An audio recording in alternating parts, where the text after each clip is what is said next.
Conclave को लेकर बैठे।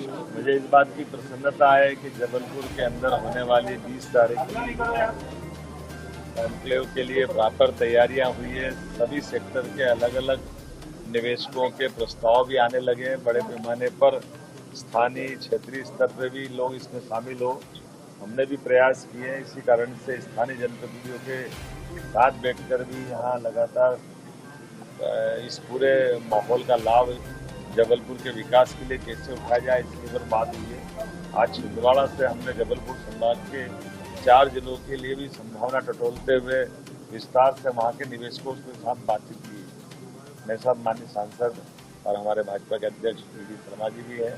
हमने सिवनी, कालाघाट, पांडुरना और छिंदवाड़ा ये इस पूरे बेल्ट में भी निवेश के लिए बात की और आप बच्चे हुए आज अधिकारियों के साथ यहाँ जबलपुर में भी चर्चा की। और अभी 2 दिन 3 दिन बीच में है। मैं जब बॉम्बे से लौटा था तो बॉम्बे में भी जो बाहर के निवेशक हैं उनको भी ऑफर दिया और वो भी बड़ी संख्या में आ रहे हैं। और हम सब आनंद के साथ न केवल ये उस दिन का पूरा कार्यक्रम करेंगे बल्कि इससे ठोस निर्णय और जमीनी स्तर के प्रस्ताव आएंगे। लगभग ऐसी जो कॉन्क्लेव होने वाली है उसको केवल एक स्थान पर नए प्रवेश या नए MOU करने के लिए न करते हुए हमने निर्णय भी किया है कि हम उसी स्थान से नई जो यूनिवर्सिटी नई हमारे यूनिट बनने वाले हैं उनका भूमि पूजन लोकार्पण भी करें।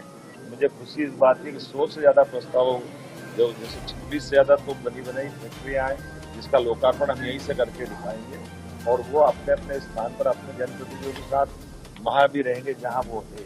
उसी प्रकार से 50 से ज़्यादा इंडस्ट्रियों का भूमि पूजन होगा।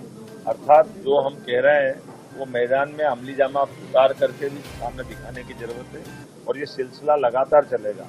जबलपुर के तुरंत बाद सागर के बाद ग्वालियर के बाद रीवा और इसके बाद भोपाल में इंटरनेशनल लेवल की एक समिट करने वाले हैं जिसकी फरवरी की मोटे तौर पर तारीख हुई।